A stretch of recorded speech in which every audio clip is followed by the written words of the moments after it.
Yesterday we were discussing Srila Bhaktivinoda Thakur's pastimes as a district magistrate, as the temple administrator of the famous Jagannath temple in Puri. We concluded yesterday with the divine appearance of Srila Bhaktisiddhanta Saraswati Thakur that happened in 1874. So today we'll discuss the Thakur's pastimes post 1874. Srila Bhaktivinoda Thakur returned to Bengal after his 5-year stint in Puri. Of course, he was still employed with the British government, and he held a very responsible position. So he was overseeing the administration, both judicial as well as revenue, in certain other parts of the country, specifically in Bengal. And now, having spent his time in Puri, very, very fruitfully, very deeply studying the Vaishnava literature, especially the works of Srila Jiva Goswami and Srila Rupa Goswami, and also Baladev Vidyabhushan. He continued to preach very enthusiastically and extensively in Bengal and also in other parts of India. He began his travels to other parts of India both for the sake of preaching and also for pilgrimage purposes.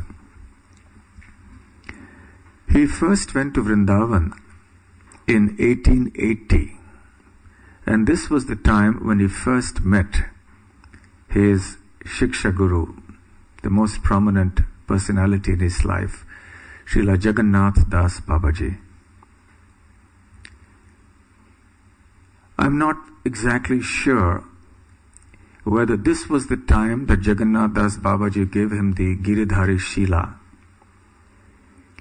But in any case, either in this visit or in another meeting, Jagannath Das Babaji gifted him this Giridhari Shila, which Srila Bhaktivinoda Thakur continued to worship very devotedly. When Bhaktivinoda Thakur went to Vrindavan, he also visited naturally the other pastime places in Braj. He went to Radha Kund, he went to Govardhan, did the parikrama. And it is said that in Govardhan, he disbanded and split up a very famous, or shall we say, infamous band of dacoits. Even till today, the Braj area is known for dacoity. So if you're not careful, you might end up being a victim. Actually, Braja is a very interesting place, and you'll find both extremes there. In fact, one famous historian has said the same thing about India. He said, everything you say about India, the exact opposite is also true. So Braj is also like that. In Braj, you'll find the greatest of devotees, the greatest saints, the most exalted devotees of Krishna, but you'll also find real ruffians and rogues and scoundrels and dacoits. So even in those days, Braj was famous, or infamous as I said, for dacoits. So it is said that Bhaktivinoda Thakur somehow disbanded this well-known group of dacoits over there. So his connection with Jagannath Das Babaji is very important. If you remember, on the first day of our series of talks, we spoke quite a bit about the disciplic succession and how Bhaktivinoda Thakur was connected to the Sampradaya, and how Jagannath Das Babaji and Gaur Kishore Das Babajis, his predecessors and successors respectively, also connected to the Sampradaya. From Baladev Vidyabhushan, we had Uddhava Das. From Uddhava Das, there was another Uddhava Das. From that Uddhava Das came Madhusudan Das Babaji. From Madhusudan Das Babaji came Jagannath Das Babaji. By came, I meant that they took the Babaji or the Diksha. So the line of initiation went like this. From Jagannath Das Babaji, there came another devotee whose name was Bhagavat Das Babaji. You see, in those days, the initiation was in what we call the Babaji line, the Paramahamsa line.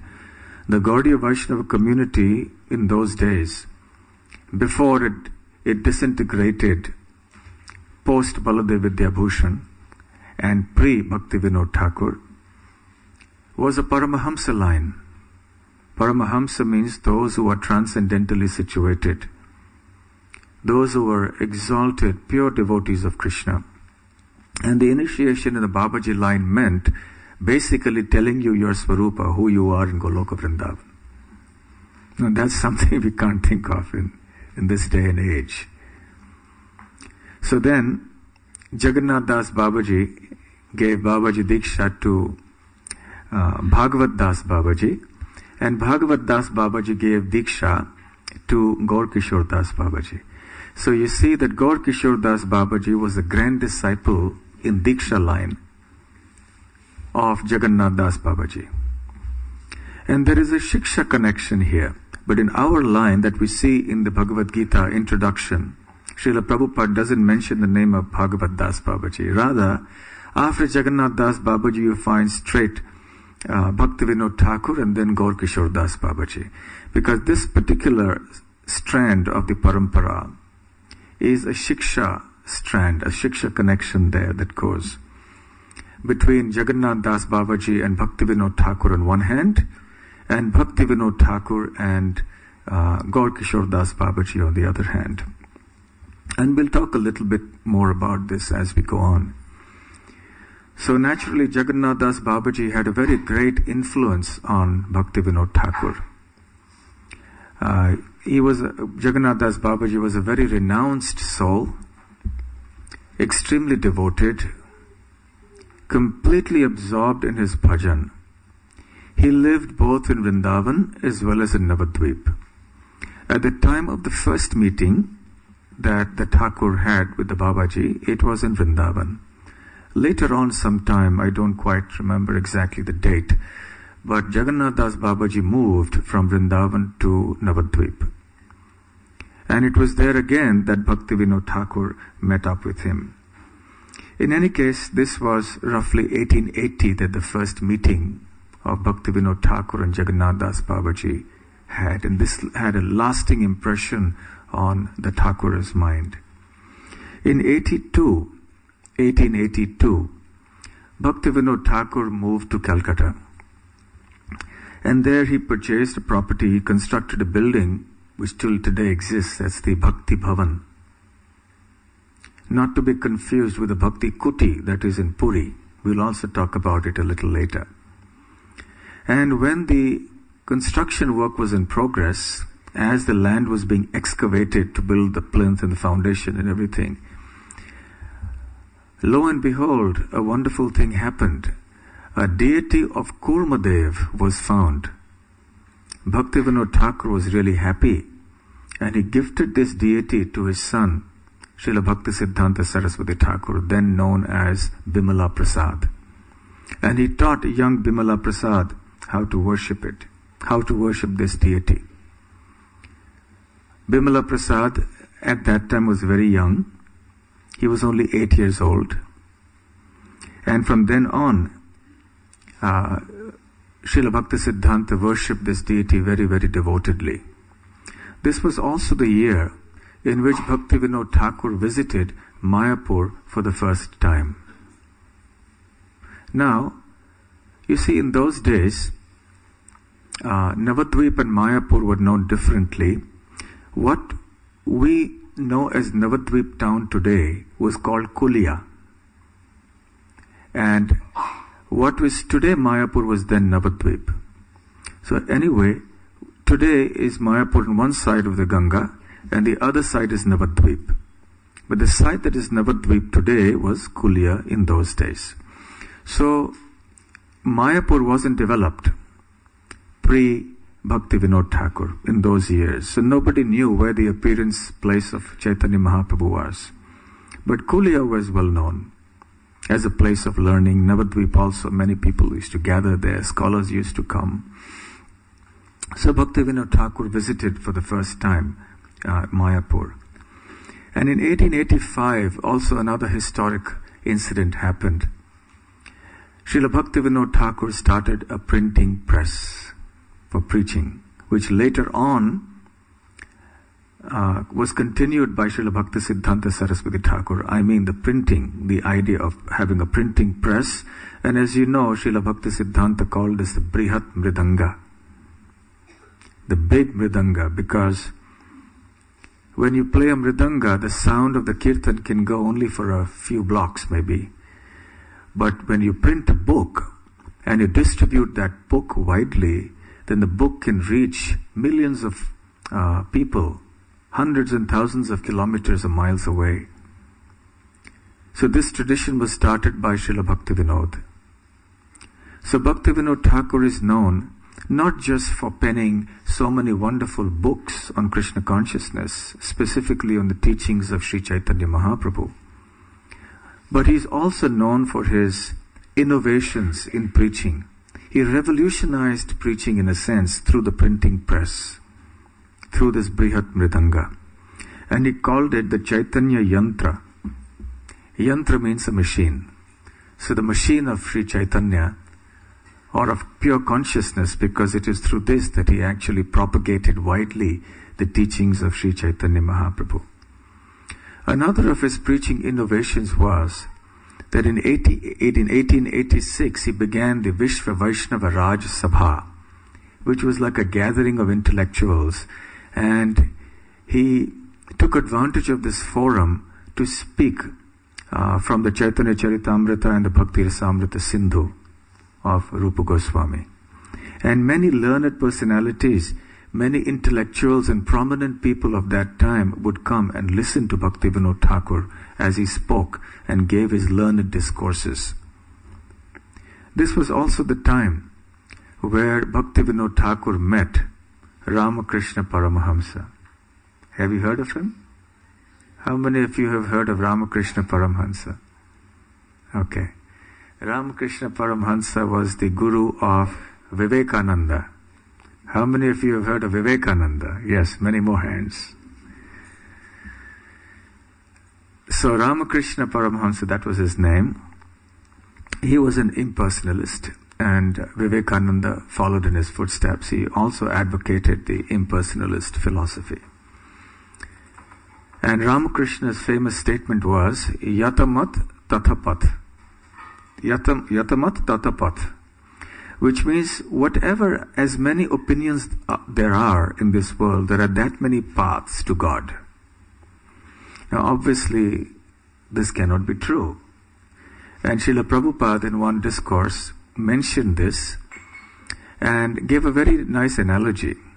He said, if you want to go from one place to another place by train, you just can't buy any ticket to any place and sit in any train and expect to reach your destination. Can you? You have to go to a particular railway station, buy a ticket for a particular place, and you have to get into that train that will take you there.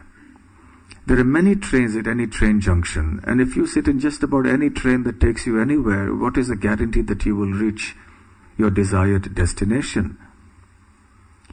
So this Yatamat Tatapat philosophy is flawed. And Srila Bhaktivinoda Thakur discussed this with him and pointed out these flaws. But whether it had much impact or not, we do not know, because in any case probably it didn't, because he continued on with his philosophy and his teachings. In any case, this meeting happened in 1886. In the next year, Srila Bhaktivinoda Thakur desired to get the blessings of Lord Shiva. So he traveled to a place called Tarakeshwar. There are many places connected to Lord Shiva in India.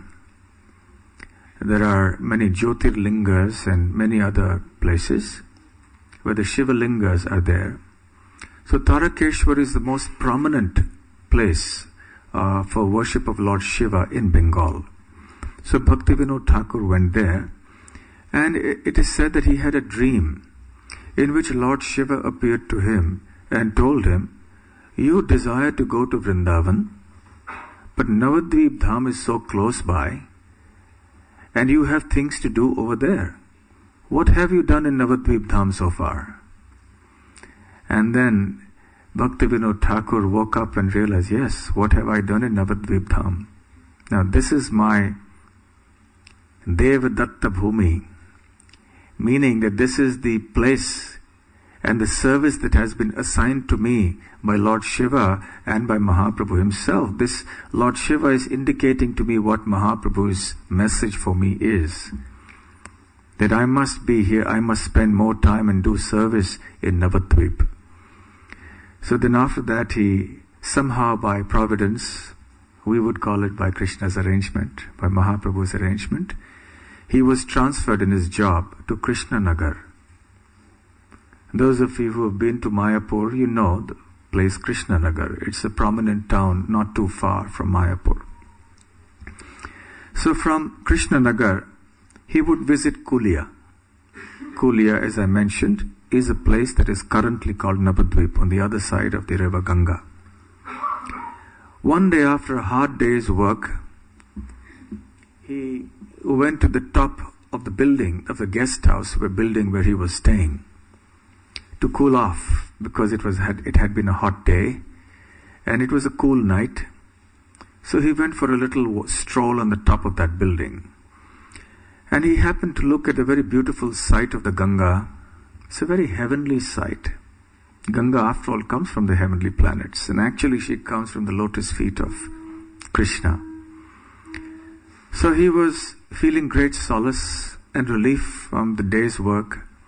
He was gazing across the Ganga, and his son Kamala Prasad, not Bimala Prasad. Bimala Prasad is Bhakti Siddhanta, but this is another son, Kamala Prasad.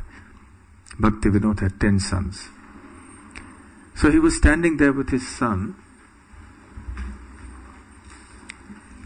and all of a sudden he saw an illuminated building, or what seemed like an illuminated building. At any rate, there was some bright light across the river, and both father and son saw it, and neither were able to understand what it was and what the source was. Later on, they inquired, and he actually went there. The place where he saw this illumination was a place called Ballal Dighi. So Bhaktivinoda Thakur went there to the next day out of curiosity because he felt there's something here. Something special has happened there. So he wanted to find out what it was. So he went there, and upon inquiry he found that yes, indeed, that was the place, Ballal Dighi, where there was that light. And he spoke to different people, especially to the elders at that place. And they said, yes, we have heard in our childhood that this is the place where Gauranga Mahaprabhu appeared. So Bhaktivinoda Thakur was very inspired. And he said, I must get to the bottom of this and confirm that this is indeed so. So he began to do a lot of research. He got hold of many old documents and maps, and in his mind at least, he was convinced that this was the place. And with all this documentary evidence, he was able to conclusively establish that Ballal Dighi, on the other side of the Ganga from Kulia, was indeed the place where Sri Chaitanya Mahaprabhu appeared. Of course, later this was to be known as Mayapur. And then Bhaktivinoda Thakur was to establish some deities there, and later on Srila Bhakti Siddhanta Saraswati Thakur would also establish his famous mutt over there, his monastery. So this is one of the greatest contributions of the Thakur to the world. Apart from volumes and volumes of transcendental literature that came from his prolific pen, he also was the one who identified the birthplace of Sri Chaitanya Mahaprabhu, that was reconfirmed by Jagannath Das Babaji, and we'll see that a little later. 2 years later, Srila Bhaktivinoda Thakur, now being very inspired by this confirmation of Chaitanya Mahaprabhu's birth, came to Mayapur and desired to have a place of residence there. So in Godrum Dweep is one of the 9 Dweepas. Dweep means island. Navadweep means 9 islands. And Godruma Dweep is one of those. So in the place known as Godruma Dweep, Srila Bhaktivinoda Thakur purchased a plot of land and he built a house there, which he called Surabhi Kunj. And he began to reside there whenever he used to come. In 1890, he went to Kulia and met Jagannath Das Babaji, who had his bhajan kutir there.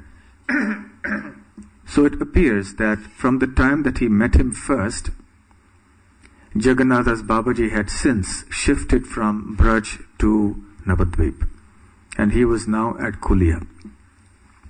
So Jagannath Das Babaji was very happy naturally to meet Bhaktivinoda Thakur again. Bhaktivinoda Thakur was also overjoyed, and he tried to offer some services to him. And he actually constructed a concrete veranda at the Bhajan Kutir of Srila Jagannath Das Babaji. And also at another place called Amalajora, there was a kirtan program where many devotees came, and Jagannath Das Babaji and his followers also came. So from that time, of course, Bhaktivinoda Thakur would have regular association with Jagannath Das Babaji. The next year, that is in 1891, in Calcutta, Srila Bhaktivinoda Thakur met with a very famous, wealthy person in Calcutta called Shishir Kumar Ghosh, who was a publisher of a newspaper. Newspapers were in their early days because the printing press had just started a short while ago. And Shishir Kumar Ghosh's newspaper still continues to this day. It's a very famous family and a very famous newspaper. They publish in Bengali as well as in English. So Shishir Kumar Ghosh became very influenced by Bhaktivinoda Thakur. He would come and hear his lectures, and he would have philosophical discussions with him. And he also began to wear a kantimala. But some of the devotees in the Gaudiya Math say that he actually didn't take to Krishna consciousness so seriously. There was some gaps in his following. But nevertheless, he was very deeply influenced by Bhaktivinoda Thakur, and indeed, he was the one who gave the name Seventh Goswami to Bhaktivinoda Thakur. Rupa Vilas Prabhu has written a very nice book, very extensively researched book on Bhaktivinoda Thakur, and he has titled it also as Seventh Goswami. So anyway, as time went on, the Thakur continued his association with Jagannath Das Babaji. And in his autobiography, I believe, Bhaktivinoda Thakur mentions that in 1892, at the time of one Ekadashi, there was a nice Kirtan festival. And the Thakur joined Jagannath Das Babaji and his followers in this Kirtan. And all day long of Ekadashi, there was fasting and Kirtan, and the Kirtan went on all night long. In the morning, again there was ecstatic Kirtan. During that Kirtan, there was so much ecstasy. Bhaktivinoda Thakur says he was astounded to see the ecstatic symptoms of Jagannath Das Babaji.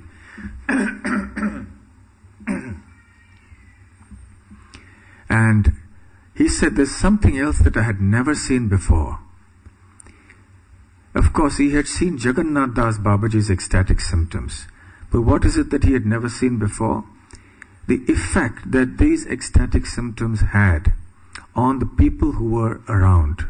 Every one of them began to develop some kind of ecstatic symptoms.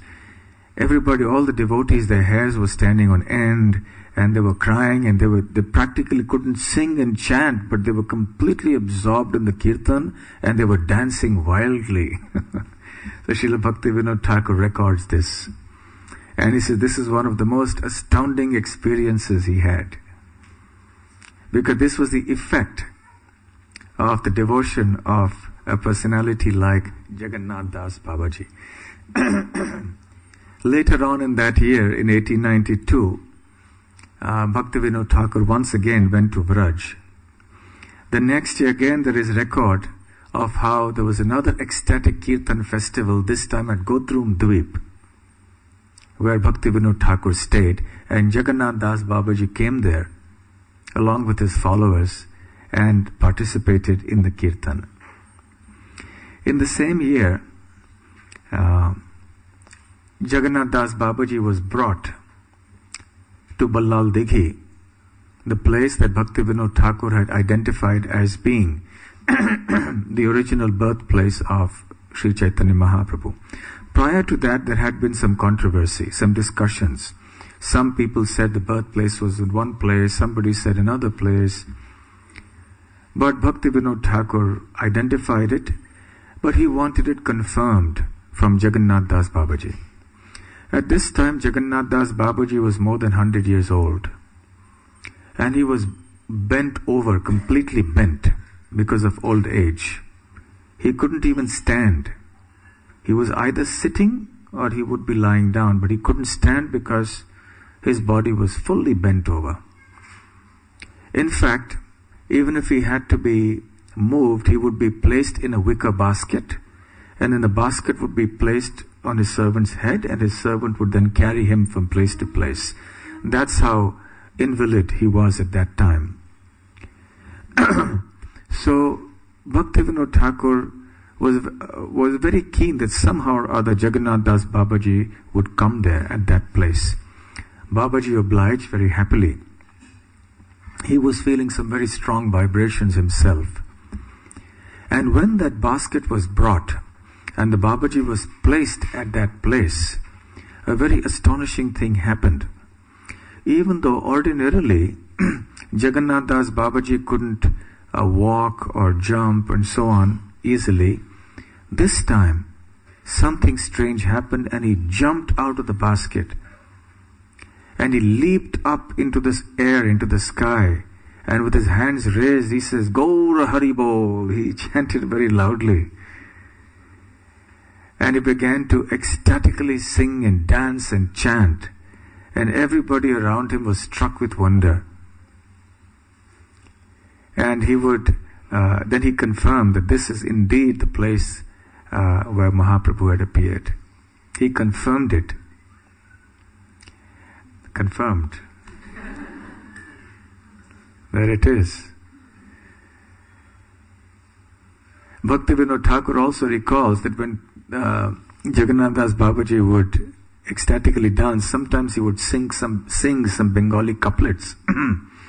The translation of which was that Nitai has come. He is giving us the names of Gauranga. And he has come to the marketplace with these names, and he's selling it for the price of faith. So he would sing this and chant this again and again. So Bhaktivinoda Thakur was now really, really relishing the association of Jagannath Das Babaji. Time went on, and in Mayapur, Srila Bhaktivinoda Thakur now established the deities of Gauranga Mahaprabhu and Vishnu Priya. He first had them installed in a thatched hut, and then, I'm not sure, probably they may have built something more, but at least for quite a while the thatched hut remained. So this is another important contribution of Srila Bhaktivinoda Thakur. He established Chaitanya Mahaprabhu's deity, number one, and he established it in Mayapur. So this was a very, very important development in Gaudiya Vaishnava history in the last 150 years or so. And then, this was the time also in 1894, so he must have been about 66 years of age, that Bhaktivinoda Thakur retired from government service. And he went to Godrum Dweep, to his residence, and began to live there permanently and do intense bhajan. It was in 1896 that Jagannath Das Babaji disappeared from this world. He performed his Tirubhav Leela at that time. Bhaktivinoda Thakur continued to reside in Godrum Dweep, in Surabhi Kunj, and used to lecture extensively over there. A couple of years later, probably in 1899, Srila Bhaktivinoda Thakur purchased another plot of land, and he built another house there, and he named it Swananda Sukhada Kunja. Now, for those of you who attended the lecture on the first day, today's the third day, does this name ring a bell? Swananda Sukhada Kunja. What is it? What does it remind you of? Yes. Yes, that's the name of the Kunja. Kunja is a bower, like a flower garden, that he resides in his eternal identity as who? Kamala Manjari, in Goloka Vrindavan. So therefore he named it as Swananda Sukhada Kunja. Swa Ananda Sukhada. Swa means self, Ananda means bliss, Sukhada means that which bestows sukha or happiness. Swananda Sukhada Kunja. So he established this house and began to live there, and it was here that he began speaking, continued his speaking from the Chaitanya Charitamrita and the Bhakti Rasamrita Sindhu and so on. Now, it was here that Gaur Kishore Das Babaji would come to hear from him. Gaur Kishore Das Babaji was a Diksha disciple of Bhagavad Das Babaji Maharaj, as I mentioned earlier. But he was very inspired by Bhaktivinoda Thakur. Even though Bhaktivinoda Thakur had at this stage not formally accepted a renounced life, he had retired from his job. But Gaur Kishore Das Babaji, Babaji himself, came to Bhaktivinoda Thakur, who was a Grihastha and now is a Vanaprastha, and he would faithfully hear from the Thakur. Therefore we see the Shiksha connection. Therefore there is Bhaktivinoda Thakur, Gaur Kishore Das Babaji Maharaj, and Srila Bhakti Siddhanta. It was at these meetings, in one of these meetings, or one of these sessions, that Srila Bhakti Siddhanta Saraswati Thakur actually met Gaur Kishore Das Babaji Maharaj for the first time. And then he would see him regularly. And meeting with Gaur Kishore Das Babaji Maharaj and seeing him left a profound impression on the heart of young Bimala Prasad. And the association continued on, and eventually, of course, as we know, he accepted Diksha from him. In the year 1900, Bhaktivinoda Thakur travelled with his young son, Bimala Prasad, who was now 26 years old. He travelled to Orissa from Bengal. They went to Remuna, which is a place of Kirchora Gopinath, as you know, Madhavendra Puri's famous place. Of course, the temple was existing even before Madhavendra Puri came. It was known as the Gopinath temple. But after Madhavendra Puri, it became known as the Kirchora Gopinath. That Gopinath who stole kheer, or sweet rice, for Madhavendra Puri. They went to Bhubaneswar, they went to Jagannath Puri, and at this time Srila Bhakti Siddhanta developed a very strong desire to stay on there and perform Nama Bhajan, which means to chant the holy names. Srila Bhakti Siddhanta was extremely inspired by coming to the place of Haridas Thakur's Samadhi. And he wanted to be there and chant. So he requested his father to make some arrangement for him for this purpose. Bhaktivinoda Thakur, of course, even though he had retired, but he had been for many, many years a very responsible officer in the government's administration. So he had contacts. So he used his contacts to ensure that his son got a little place to do bhajan. So using contacts for that purpose is very good. But nowadays people use contacts for some material purposes, to get some contract or to get, you're somebody very well placed in some job or something like that. But he used his contacts to facilitate his son's bhajan. And then the next year, because Bhaktivinoda Thakur also was so inspired by his visit once again to Puri, he came again after several years, he decided to build a house over there. And this house was called Bhakti Kuti. And ISKCON has purchased this building today. Of course, they've constructed it now, newly, but the same place. So there's an ISKCON temple there in Jagannath Puri, and that's also called Bhakti Kuti. So it's a heritage place for us, because that is a place that Bhaktivinoda Thakur stayed in and performed his bhajan very intensely. And it is said that as he resided there and he performed his bhajan over there, Bhaktisiddhanta Saraswati Thakur, as a young man who was very learned and very scholarly, would also give discourses on the Chaitanya Charitamrita and Bhakti Rasamrita Sindhu. And Bhaktivinoda Thakur would sit and hear these classes from his son and his Shiksha disciple, and he would relish it very much. So, like father, like son. So, Bhaktisiddhanta Saraswati Thakur was a perfect Shiksha disciple. He was a perfect student and a perfect son of Srila Bhaktivinoda Thakur. And this went on in 1918, eventually. In 1908, not 18, in 1908,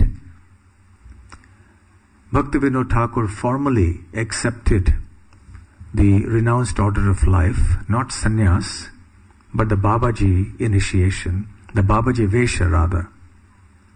Paramhamsa Babaji. As I mentioned earlier, in those days, the Vaishnavas who were very exalted would take the Paramhamsa Vesha, or also called the Babaji Vesh, which was basically just a loincloth going up to the knees, and then probably one cloth on the top, that's it. You see in the pictures of the 6 Goswamis, that's what they're wearing. So that was the Babaji Vesh. On the altar you'll see the 6 Goswamis in white. So the Babajis in those days, in the renounced order, would wear white cloth. It was Srila Bhakti Siddhanta Saraswati Thakur who introduced the saffron cloth. Before that, in the Vaishnava Sampradaya, except for Mahaprabhu and probably one or two others, the 6 Goswamis, definitely everyone would wear white. Swarup Damodar took sannyas formally before he met Mahaprabhu, but he maintained his brahmachari name, Swarup Damodar. So, Bhaktivinoda Thakur took on the Babaji Vesh, which was white, and he performed very intense bhajan. All day long he would just chant and hear and chant and hear. Sometimes he would write. He went deep within himself, relishing the holy names of the Lord. And this went on for some years. And in 1914, eventually, of course, he returned to Calcutta in 1914 in Bhakti Bhavan, which is the place that he had started many years ago. He performed his disappearance day pastimes, his disappearance pastime. While deeply absorbed in the holy names, he departed from this world. And that was exactly 100 years from today, from day before yesterday actually. As per the Western calendar, it was the 23rd of June. And we celebrated, or we observed the 100th anniversary of his disappearance day, day before yesterday. So in this way, Bhaktivinoda Thakur performed his pastimes. At that time, 1914, how old? Calculate. 62 and 14, 76 years of age. So at the age of 76 years, Bhaktivinoda Thakur entered into the divine pastimes of Radha and Krishna in Goloka Vrindavan. A glorious departure. So as I was mentioning on the first day, the disappearance of the great acharyas for us is more significant than their appearance, even though the appearance is definitely very, very important. Because that is the time that the acharyas re-enter or enter into the transcendental world. They enter the transcendental pastimes of Radha and Krishna in their eternal identity, whatever that identity may have been.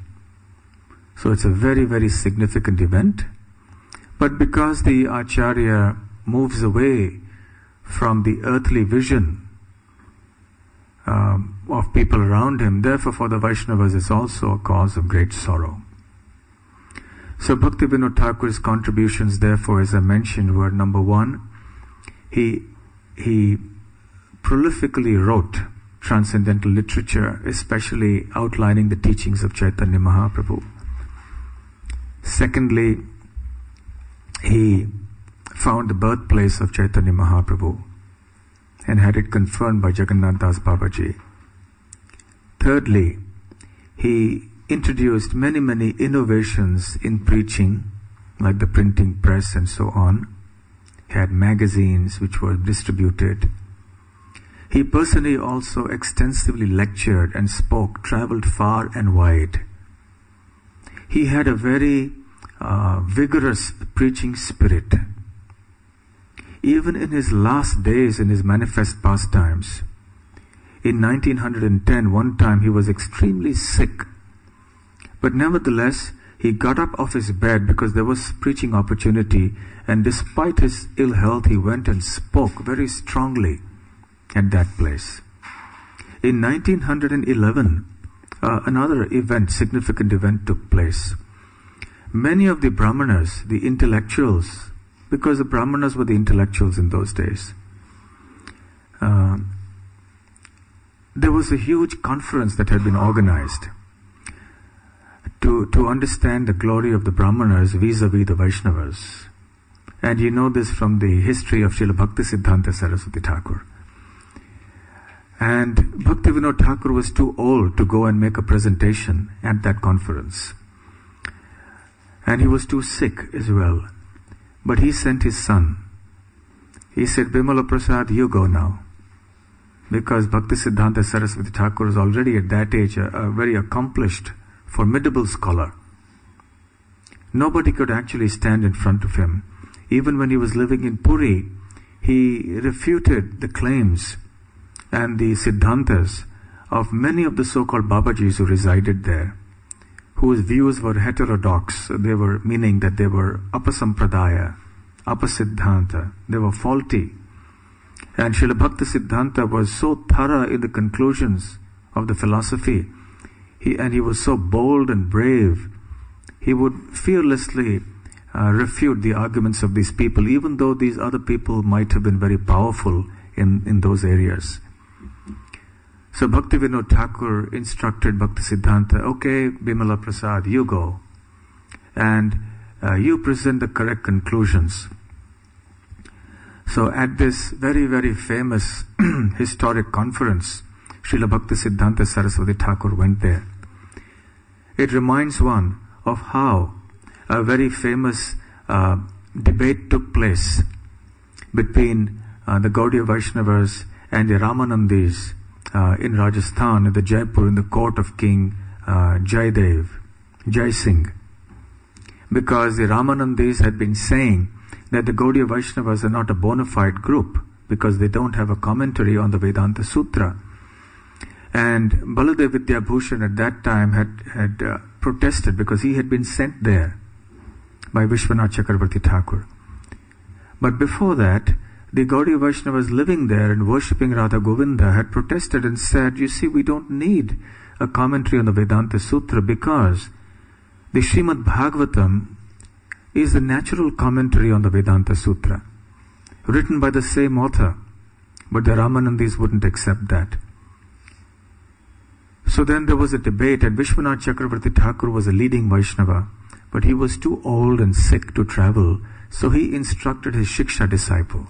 Again, Baladev Vidyabhushan was not a Diksha disciple of Jagannath Das, beg your pardon, or Vishwanath Chakravarti. His Diksha Guru was Damodar Goswami, Radha Damodar Goswami. But he was very inspired by Vishwanath Chakravarti Thakur. So Vishwanath called him, he said, Baladev, you go. You represent the Gaudiyas there. So he went, he refuted them, he even wrote the Govinda Bhashya, which is the commentary on the Vedanta Sutra, in a very short span of time. Some people say 1 week, some people say 1 month, some people say 2 months. Whatever it may be, it was a very short span of time. So a very similar thing happened here. Bhaktivinoda Thakur sent his Shiksha disciple and his son, Bhaktisiddhanta Saraswati Thakur, go and uphold the dignity of the Vaishnavas and the Vaishnava conclusions. These caste Brahmanas have become unnecessarily puffed up and proud, and they claim that only one who is born in a caste Brahman family can become a guru. So establish the true conclusions of Vaishnavism. So empowered by the blessings of his father, young Bimala Prasad went there, and initially he glorified the Brahmins like anything. He produced different quotes from the scriptures saying how great and exalted the Brahmanas were. And all the Brahmanas were overjoyed to hear this. Little did they know what was to follow. And then Bhaktisiddhanta Saraswati Thakur came down like a ton of bricks on them and explained how actually who is a real Brahmana and who is a Vaishnava and what is the relationship between a Vaishnava and a Brahmana. And there was a furor and uproar at that place. And many of them actually came to touch his feet. And they wanted to wash his feet and sprinkle the water on their heads. And the police commissioner of that place had to intervene because there was such a stampede. And he had to take Bhaktisiddhanta and protect him so that he wouldn't be harmed in that stampede. Because they all wanted to touch his lotus feet. And Bhaktivinoda Thakur was overjoyed to hear the news of these developments. And he heartily blessed his son, who of course took over the mantle of the stewardship of the Gaudiya Vaishnava preaching mission after Bhaktivinoda Thakur. So Bhaktivinoda Thakur was the root of the Gaudiya Vaishnava preaching in the modern era. Very ably followed by Srila Bhaktisiddhanta Saraswati Thakur. And our own Srila Prabhupada has very ably followed in the footsteps of Srila Bhaktisiddhanta. And thus the movement goes on. So we owe a very great deal to Srila Bhaktivinoda Thakur. So on this day let us pray at his lotus feet. He is now as Kamala Manjari in Goloka Vrindavan. Let us pray at his lotus feet that he may kindly bless us with pure devotion to the lotus feet of Sri Sri Radha Gokulananda. Let us pray to him also that we may imbibe that pure vigorous preaching spirit that he had. And let us also pray at his lotus feet that he may empower us to spread the message of Sri Chaitanya Mahaprabhu to the people of this world who are suffering for want of Krishna consciousness. Srila Bhaktivinoda Thakur ki jai. In the last 2 days I had not left any time for questions or comments, so we still have a few minutes. So today I'm ending early so that if any devotees wish to offer any comments, please do so. Or if you have any questions also, please feel free to ask. Yes. First of all, a question or a comment? Question. Any comments with anybody? We have many of our senior devotees here. Anybody would like to offer any comments? Shyam Sundar Prabhu. Yeah, first comments if you have any. And okay, Shyam Sundar Prabhu's here, Bhagavad Ashray Prabhu is here, many other senior devotees here too. Okay, so questions.